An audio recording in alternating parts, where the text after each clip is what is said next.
And hello, everyone. It is Thursday, March 10th. Mark Newstater, eXp Realty, a weekly real estate update. Again, we're almost in the middle of March already. Jaden, where has the time gone?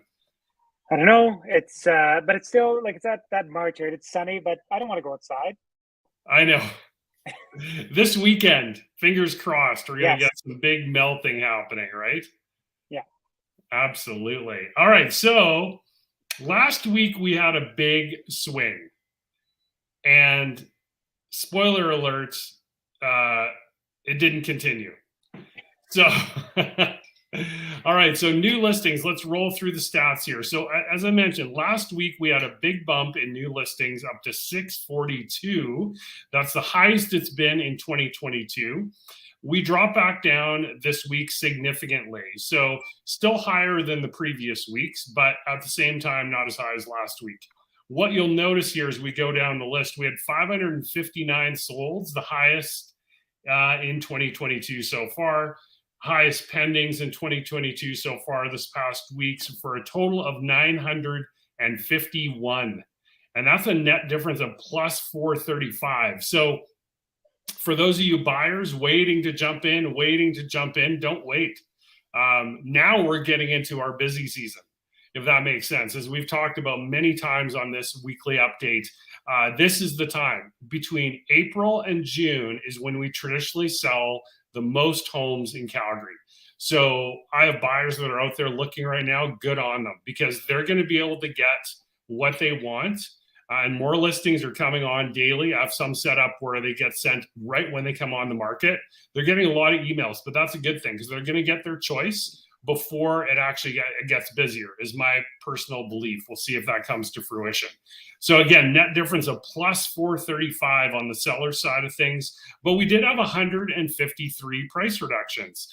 Again, we've talked about this numerous times. You still have to come on at the right price. I just had a listing consultation, and it's going to be a new listing for me coming up in Livingston, this beautiful newer home.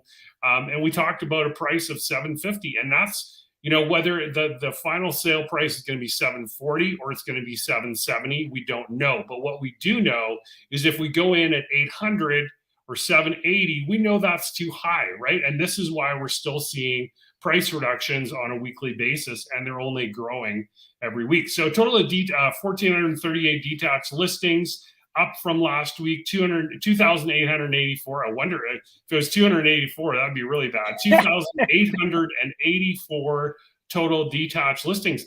That's only a small bump up from the week before. So we're still seeing a lot of sales on all throughout all the other segments. So when we look back a year, we had 990, good grief, slow it down, Mark. 990 sales this week that ended yesterday. The same time last year, 580. New listings, not surprisingly, more new listings came on this past week than a year ago. Active listings, we're catching up, 3,886 as of yesterday, 448.95 a year ago. And again, those numbers of total active listings include the pendings, and that's why their numbers are different than mine. Pendings of 1,024. So if you took the 3,886 minus out the pendings, that's where we kind of get to my number. I don't like putting pendings on there because it doesn't indicate what's actually available in the market. Median price jump of 13%. Average price of 7%, jump up to 537.7. Days on market, again, dropping significantly from last year, and we've seen that trend. I just did my monthly update for my community of Woodbine and Woodlands. Our average days on market in February were 10 for the community of Woodbine, 16 for Woodlands. So again, it's community by community. We have a very hot community here because of the expansion of the ring road, but that's a topic for another day. All right, enough of me blabbering on. Jaden talked to us about interest rates and things going on with unconditional offers and all that craziness. Yeah, for sure. And so, you're seeing it again. Rates have gone up. We've talked about the prime rate that has bumped up variable. Still some great discounts on variable across the way. And I think that variable is still low enough that, I after, of course, the prime bumped up, A lot of clients calling me, should I lock into fix? Should I lock into fix? No, now's not the time to lock into fix. I think there's still a lot of great value to be had in variable. And honestly, like there's, you know, you're still at kind of 1.5% difference. So there's still some room there. Yeah. You know, but things are going up across the board. And one of the things that I'm really seeing just the last couple of days is some of the rental rates that have now bumped up above 4% for some of the lenders. And so I think this is in kind of direct correlation to some of the whispers that we're hearing from government about maybe clamping down on that rental market and maybe trying to affect some of these Toronto buyers coming into Calgary. So we still have great rental options. It's just some lenders are being a little bit more conservative right now in that rental market. So sorry, talk about the rental rates at 4%. For those that don't know, what does that mean? Yeah, so generally speaking, like when you look at a rental, it's considered an uninsurable mortgage. Like, so there's three kinds of general ways to get that insurable: 30-year amortization, a rental, or a refinance. So the three major insurers won't insure any of those situations. So those rates tend to be a little bit higher anyway. And then a lot of the monoline lenders that I work with, which are the non-bank lenders, will put a bit of a bump up on rental rates as well. And the reason for that is that it's just a little bit more high risk lending.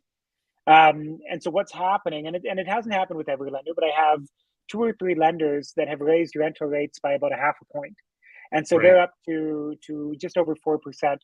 That signals to me that either they see that's where the rental rate market is going, or they want out of the rental market right now. They want to focus more on their owner occupied side of things. So you don't have to expect for everybody who's looking at rentals right now, sky is falling, it's going to be 4%. No, we still have those great low threes. Just something that's popping up recently that I thought was worth mentioning.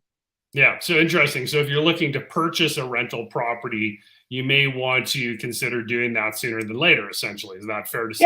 Yeah, because the government there's rumblings about what they want to do with the rentals. Like they're really focused on some of these like Winnipeg and Saskatoon, Calgary, that are getting influxes of rental purchases from people in Toronto and Vancouver, Victoria, things like that. And so, you know, it's always better to be in a marketplace where the government's hand isn't in it. I think Yeah. we've seen in the real estate market the unintended consequences of some of the actions they've taken. So you know, there's no guarantee anything will happen either way, but there's just rumblings that there's some policy that potentially could come out in the next year or so. All right, sounds good. Yeah. We got a couple of minutes left, so I'm going to go back to our numbers here.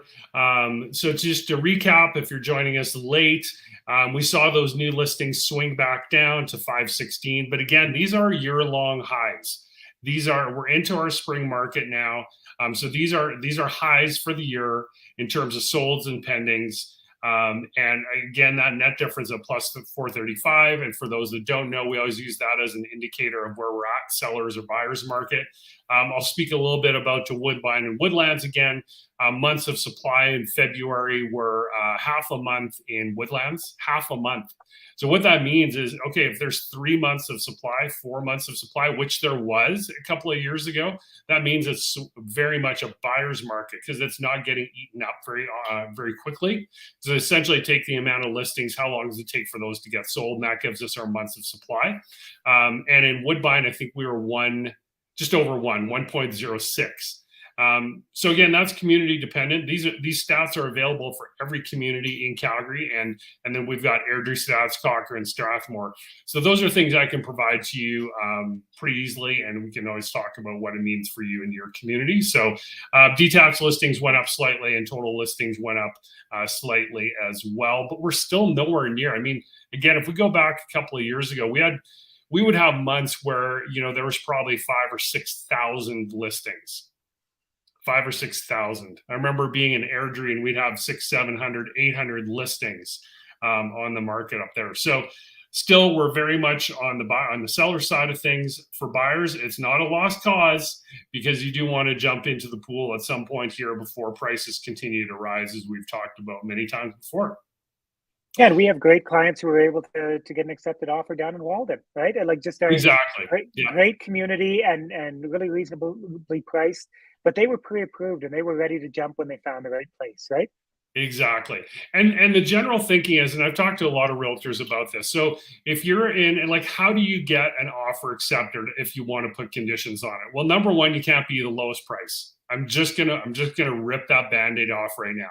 If you want to have conditions on your offer, you've got to make it attractive. Because if you're the seller, why would you accept a conditional offer that's lower than an unconditional offer? It only makes sense, right? So you're gonna have to bump up your price a little bit. You're going to have a pre-approval letter from Jaden. We're going to write a personal letter. Get into details on that some other time, but yeah, so we're going to do things like that to help you get your offer accepted. But again, it can't be the lowest price of the bunch. Let's say they have 10 offers. We'll just take that off the screen as we just chat here. But if we have 10 offers, if I'm the seller's agent, I'm just looking for what's the best for my client. What is possession match up like? So that's something I do before we write the offers. We don't just put, oh, here's the possession date. It's like, well, no, what is the seller looking for? How can we make it the most attractive offer for them with terms, conditions, included items? Like, hey, don't go wild and crazy asking them for their leather sofa and their 80-inch flat screen TV. This is not the market for that. So there's a lot of ways that we can help you get your offer accepted, and I'd be happy to chat with you one-to-one on that. So yeah, rambling a little bit, but hopefully that helps people in terms of how do we get our offers accepted in this market. And that is about it for today. Jaden, any final thoughts? What should people be doing as they get ready for writing an offer? No, the same thing. Just it's always the pre-approval, right? And do not rely on that.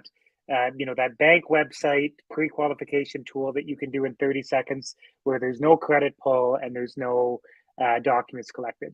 Yeah, Yes. I don't care who you're working with. Make sure to do a full underwritten pre-approval prior to making an offer.